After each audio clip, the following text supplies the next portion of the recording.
নমস্কার বন্ধুরা, আমি সুমনা। আজকে চলে এসেছি আমি আমার আরেকটা রেসিপি নিয়ে আমার ঝুলি থেকে আমার ইউটিউব চ্যানেল কখনো সখনোতে। আশা করি আপনারা সকলে ভালো আছেন, সুস্থ আছেন। তো আজকে আমি আপনাদেরকে দেখাবো, দেখে তো বুঝতেই পারছেন এখানে আছে মাছের ডিম। তো এই মাছের ডিমের একটা রেসিপি আমি আপনাদেরকে শেয়ার করব। তো আমি সেটা কিভাবে করব সেটা আমি আপনাদের সঙ্গে আজকে দেখাচ্ছি। তো এই দেখুন, মাছের ডিমটাতে যে থাকে কি বলে, এই যে একটা মানে পাতলা একটা চামড়া থাকে, তার ভেতরে ডিমগুলো থাকে। সেই চামড়াটাকে কিন্তু আগে ছাড়িয়ে নিতে হবে, ভালো করে চামড়াটা ছাড়িয়ে নিতে হবে। এই চামড়াটা দেওয়া যাবে না। তো চলুন এই চামড়াটা আমি আগে ছাড়িয়ে নিই। ছাড়িয়ে নেওয়ার পরে আমি আবার আপনাদের কাছে ফিরে আসছি, কি করে আমি এটা বানাবো সেটাই আমি দেখাবো। এরকম বন্ধুরা, আমি চলে এসেছি। এই ডিমটা আমি ভালো করে চটকে নিয়েছি আর ওই যে চামড়াটা ছিল সেটা ফেলে দিয়েছি।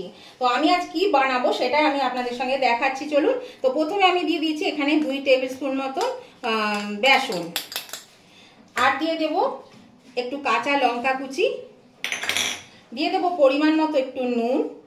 এই একটু নুন দিলাম, 1 চামচ মতো নুন দিলাম। আর দিচ্ছি হলুদ, একটু হলুদ দিয়ে দিলাম। আর দেবো এখানে এই যে পেঁয়াজ কুচি রেখেছি, এই পেঁয়াজ কুচিটা দিয়ে দিলাম। তো এবার আমি এটা খুব ভালো করে আবার চটকে মাখিয়ে নেব। এরকম বন্ধুরা, আমি ভালো করে এটা চটকে মাখিয়ে নিয়েছি। আর ঝালটা আপনাদের পরিমাণ মতো দেবেন। আর এখানে আমি একটু খাবার সোডা দিলাম। এটা দিতেও পারেন, নাও দিতে পারেন। এটা দিলে একটু ভালো ফুলবে, আর নাহলে এমনিতেও খাওয়া যায়। তো এটা দিয়েও আমি একটু ভালো করে এবার এটা মাখিয়ে নেব। আর দেখবেন এটাতে খুব ভালো করে যেন মাখানো হয়। তো এবার চলুন আমি চলে যাই গ্যাসের চুলায়। এবার কি করব দেখতে থাকুন। এই দেখুন বন্ধুরা, আমি গ্যাসের চুলায় একটা ননস্টিক প্যান বসিয়ে দিয়েছি। এর মধ্যে তেলও দিয়ে দিয়েছি, তেলটা গরম হয়ে গেছে। এবার আমি এইটা ঢেলে দেব। আর এখন কিন্তু আঁচটা একদম সিমে রাখা আছে। এটা ঢেলে দিয়ে আমি চারিদিকে ছড়িয়ে দেব। এটা সবটা আমি পরিষ্কার করে ঢেলে দিচ্ছি। আমি এটা ঢেলে দিয়েছি। এবার স্প্যাচুলা দিয়ে এটাকে আমি ছড়িয়ে দিচ্ছি চারিদিকে। বেশ ভালো করে এটা ছড়িয়ে দেব, তাহলে কিন্তু এটা খুব ভালো করে মানে কি বলবো, ছড়িয়ে দিলে বেশ বড় হবে জিনিসটা, আর সমান হবে মাঝখানটা, নালে মানে উঁচু হয়ে থাকবে, মাঝখানটা কম সেদ্ধ হবে। আর এটা ছড়িয়ে দিলে কি হবে, চারিদিকটা সমান হয়ে যাবে। দেখুন এটা আমি সমান করে দিয়ে দিয়েছি। তো এবার আমি এটা ঢাকা দিয়ে মিনিট 5 জন্য রেখে দেব। এটা ভাপে সেদ্ধ হবে আর ভাজাও হবে। আমি এটা ঢাকা দিয়ে দিলাম। আঁচটা কিন্তু একদম কমানো আছে। এই দেখুন বন্ধুরা, কত সুন্দর ফুলে গেছে, দেখুন দারুণ ফুলে গেছে। তো এটা আমি এবার উল্টে দেব। এই দেখুন দারুণ ফুলে গেছে। খাবার সোডা দেওয়া হয়েছিল সেই জন্য এটা কেমন সুন্দর ফুলে গেছে। এটা একটু উল্টে দিলাম। আবার আমি মিনিট 5 জন্য এটা ঢাকা দিয়ে রেখে দিচ্ছি। তাহলে ভালো করে সেদ্ধ হয়ে যাবে আর ভাজাটাও ঠিকঠাক হবে। আর আঁচটা একদম লোয়ে দিইনি, একটু বাড়িয়ে দিয়েছি, মিডিয়ামে দিয়েছি। মিডিয়াম টু লোয়ে আমি দিয়েছি আঁচটা। এখন বন্ধুরা আমি 5 মিনিট পরে ফিরে এলাম। এটা কিন্তু ভাজা হয়ে গেছে। তো দেখুন এই গ্যাসটা আমি দেখাচ্ছি, এটা কিন্তু সেদ্ধ হয়ে গেছে, ভাজা হয়ে গেছে। তো এটা আমি এখানেই আমি কেটে নিচ্ছি, কেটে পিস পিস করে আমি তুলে নেব। দেখুন এটা কেটে পিস পিস করে আমি তুলে নিচ্ছি। দেখুন বন্ধুরা, আমি এগুলো পিস পিস করে তুলে নিয়েছি। এবার আমি রান্নাটা করব। তো এখানে একটা প্যান বসিয়ে দিয়েছি। প্যানটা গরম হলে তেল দিয়ে দেবো। তেলটাও গরম হয়ে গেলে আমি রান্নাটা শুরু করব। দেখুন বন্ধুরা, কড়াতে তেল দিয়ে দিচ্ছি পরিমাণ মতো।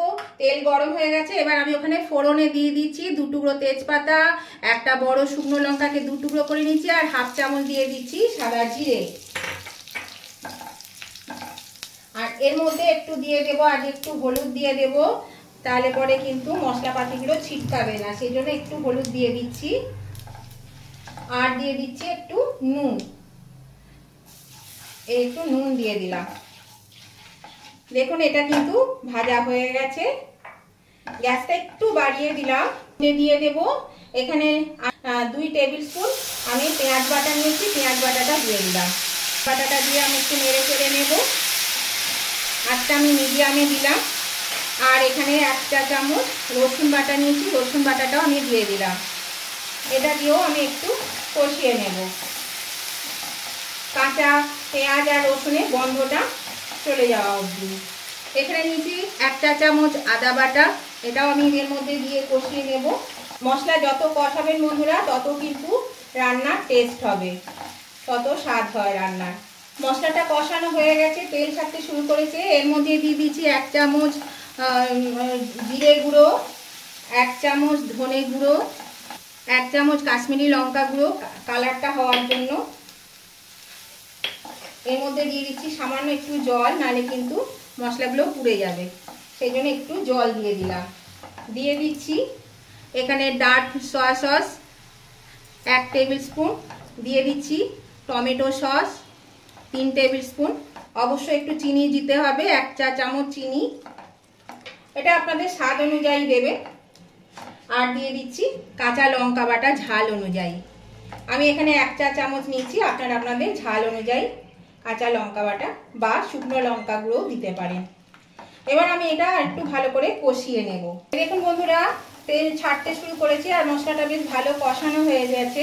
এর মধ্যে আমি এবার দিয়ে দেব, এখানে আমি একটু ডুমো ডুমো করে পেঁয়াজ কেটে রেখেছি, পেঁয়াজ আর দিয়ে দেবো। এখানে ডুমো ডুমো করে আমি ক্যাপসিকাম কেটে নিয়েছি, একটা বড় সাইজের 8টা ক্যাপসিকাম আমি কেটেছি, সেই ক্যাপসিকামটা আমি দিয়ে দিলাম। এবার আমি এর মধ্যে দিয়ে দেব নুন। এখানে আমি যে নুনটুকু নিয়েছিলাম সেই নুনটুকু আমার লেগে যাবে, সেই জন্য দিয়ে দিচ্ছি নুনটা। আর দিয়ে দিচ্ছি হলুদ, এখানে হলুদ গুঁড়ো দিয়ে দিলাম। এবার আমি এটাকে আবার মিনিট 2-3 একটু কষিয়ে নেব ভালো করে। সামান্য একটু জল দেব, তাহলে মশলাটা আবার লেগে যেতে পারে, সেই জন্য একটু জল দিলাম। এবার আমি মশলাটা আবার ভালো করে কষিয়ে নেব। তো নতুন বন্ধু যারা আমার চ্যানেলে প্রথম এসেছেন, এখনও আমার চ্যানেলটা সাবস্ক্রাইব করে উঠতে পারেনি, তাদের কাছে আমার অনুরোধ, অবশ্যই আমার চ্যানেলটা সাবস্ক্রাইব করে আমার পাশে থাকবেন আর পাশে থাকা বেলটা অবশ্যই ক্লিক করে দেবেন। তাহলে আমি যখনই আমার নতুন নতুন ভিডিও আপলোড করব, সাথে সাথে নোটিফিকেশন আপনাদের মোবাইলে পৌঁছে যাবে আর সবার আগে আপনারা আমার ভিডিও দেখতে পাবেন। আর আমার উভয় বন্ধুদেরকেই বলছি, যারা আমার পুরনো বন্ধু, অনেক দিনের পুরনো বন্ধু, রেগুলার আমার রান্নাগুলো দেখেন, তাদেরকে আমার অনেক অনেক শুভেচ্ছা ও ভালোবাসা। তো তাদেরকেও বলছি এবং নতুন বন্ধুদেরকেও বলছি, অবশ্যই কিন্তু দেখতে দেখতে যদি এখনো পর্যন্ত লাইক দিতে ভুলে গিয়ে থাকেন, তাহলে অবশ্যই কিন্তু লাইক বাটনটা একটু প্রেস করে দেবেন। আপনাদের একটা লাইক আমাকে এগিয়ে নিয়ে যেতে অনেকটাই সাহায্য করে। আর আজকের এই রেসিপিটা যদি আপনাদের বিন্দুমাত্র ভালো লেগে থাকে, কোনো অংশে ভালো লেগে থাকে, তাহলে অবশ্যই কিন্তু আপনাদের বন্ধু বান্ধব, আত্মীয় স্বজন সকলের কাছে, প্রিয়জনের কাছে অবশ্যই শেয়ার করে দেবেন। একটু প্রচুর পরিমাণে শেয়ার করে দেবেন, তাহলে সবাই আমার এই ভিডিওগুলো দেখতে পাবে। আর যদি আপনাদের খুব ভালো লেগে থাকে, পছন্দ হয়ে থাকে আজকের রেসিপিটা, তাহলে কিন্তু অবশ্যই কিন্তু কমেন্ট করতে ভুলবেন না, একটু কমেন্ট করে দেবেন। আপনাদের মিষ্টি মিষ্টি সুন্দর সুন্দর কমেন্টগুলো আমার পড়তেও ভালো লাগে, আর আপনাদের একটা কমেন্ট আমাকে পরবর্তী রেসিপি বানাতে অনেকটাই উৎসাহিত করে। আর আমরা মাছের ডিমের বড়া দিয়ে কিন্তু অনেক রকমভাবে তরকারি খেয়ে থাকি, কিন্তু আজকের এই রেসিপিটা যদি আপনারা না খেয়ে থাকেন, তাহলে অবশ্যই কিন্তু একবার হলেও করে খেয়ে দেখবেন, খুবই সুন্দর হয়, দারুণ খেতে লাগে এইভাবে যদি করে। আপনারা দরকার হলে খাবেন, খেয়ে নিয়ে বাড়িতে বানিয়ে কিন্তু আমাকে কমেন্ট করবেন। আর এই সময় বর্ষাকালে প্রচুর মাছের ডিম পাওয়া যায়। আমি এখানে 700 গ্রাম ডিম নিয়েছিলাম মাছের, তো আমি অর্ধেকটা রেখে দিয়েছি আর অর্ধেকটা আমি আজকে রান্না করছি। এই দেখুন বন্ধুরা, মশলাটা কিন্তু ভালোই কষানো হয়ে গেছে। আর এগুলো কিন্তু আমি খুব বেশি ভাজবো না বা সেদ্ধ করবো না ক্যাপসিকাম আর পেঁয়াজটা, কারণ একটু ক্রাঞ্চি ভাব থাকলে খেতে বেশ ভালো লাগবে। এই দেখুন বন্ধুরা, মশলা থেকে কিন্তু তেল ছেড়ে দিয়েছে, আর দেখুন কড়াতে একটু কিন্তু মশলা লেগে যাচ্ছে না, মশলা কিন্তু খুব সুন্দর ভাজা হয়ে গেছে। তো এবার আমি এর মধ্যে দিয়ে দেব পরিমাণ মতো জল। আমি রুম টেম্পারেচারে রাখা জলই দিলাম, আপনারা পারলে গরম জলও দিতে পারেন, উষ্ণ গরম জল, বা এমনি জলও দিতে পারেন, নর্মাল জলও দিতে পারেন।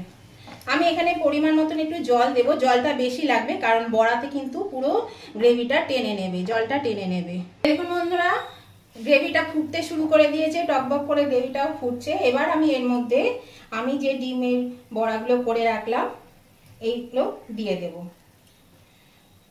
আর তার আগে দিয়ে দেব এখানে 3টে কাঁচা লঙ্কাকে চিড়ে রেখেছি, লঙ্কা 3টে দিয়ে দেব। আর আমি কিন্তু আজকে দেখলেন তো বড়া করিনি, এটাকে আমি ভাপিয়ে নিলাম, সব শুদ্ধ মাখিয়ে সুন্দর করে ভাপিয়ে আমি এর মধ্যে পিস পিস করে কেটে রান্নাটা করলাম। তো আপনারাও কিন্তু একবার এইভাবে করে দেখবেন, খুবই ভালো লাগবে খেতে। এটা দিয়ে আমি এবার মিনিট 3-4 মতন ঢাকা দিয়ে নেব। আজকে আমি মিডিয়ামে দিয়ে দিচ্ছি। এটা আমি মিনিট 3-4 জন্য ঢাকা দিয়ে রাখলাম। দেখুন বন্ধুরা, আমি ফিরে এলাম 3-4 মিনিট পরে। তো দেখুন এটা হয়ে গেছে। আর এই যে ঝোলটা রয়েছে এটা কিন্তু যখন আপনারা খাবেন তখন দেখবেন একদম টেনে গেছে। আর আমি কিন্তু মশলাও খুব কম দিয়েছি, মশলা বেশি দিলে কিন্তু ঝোল ঘন হয়। আর এই তো ঘন হয়েই গেছে, এটা কিন্তু আরো ঘন হয়ে যাবে। তো এর মধ্যে আমি এবার দিয়ে দেবো 1/2 চামচ মতো গরম মশলা গুঁড়ো।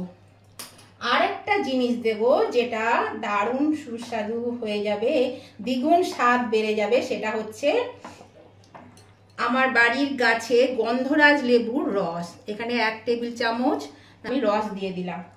এটা দিলে কিন্তু এর স্বাদটা অসাধারণ হয়ে যাবে। তো আপনাদের কাছে যদি থাকে তাহলে অবশ্যই দেবেন, না থাকলে এমনি পাতি লেবুর রস দিলেও কিন্তু হবে। এটা দিয়ে আলতোভাবে আমি নেড়ে দিচ্ছি। গ্যাসটা এবার আমি একটু বাড়িয়ে দিলাম। একটু ফুটে গেলেই আমি এবার এটা নামিয়ে নেব। 1 ফুট দিলেই নামিয়ে নেব। এটা কিন্তু হয়ে গেছে। এই দেখুন বন্ধুরা, টকবক করে ফুটতে শুরু করেছে। এবার আমি গ্যাসটা অফ করে দিচ্ছি। এবার আমি এটা নামিয়ে নিচ্ছি। এটা কিন্তু অবশ্যই একবার করে খেয়ে দেখবেন, খুব ভালো লাগবে। আর নতুন বন্ধু যারা এখনো চ্যানেলটা সাবস্ক্রাইব করেনি তাদের কাছে আবার আমার অনুরোধ, অবশ্যই চ্যানেলটা সাবস্ক্রাইব করে আমার পাশে থাকবেন। আর পাশে থাকা বেলটাও অবশ্যই ক্লিক করে দেবেন। আর উভয় বন্ধুরা কিন্তু এখনো লাইক না দিলে লাইক শেয়ার কমেন্ট করে দেবেন। এগুলো সব তুলে নিন। দেখুন বন্ধুরা, আমি সার্ভিং ডিশে নামিয়ে নিয়েছি। কত সুন্দর হয়েছে দেখুন, কালারটাও সুন্দর হয়েছে আর খেতেও অসাধারণ হয়েছে। আর দেখুন কত ঘন হয়ে গেছে।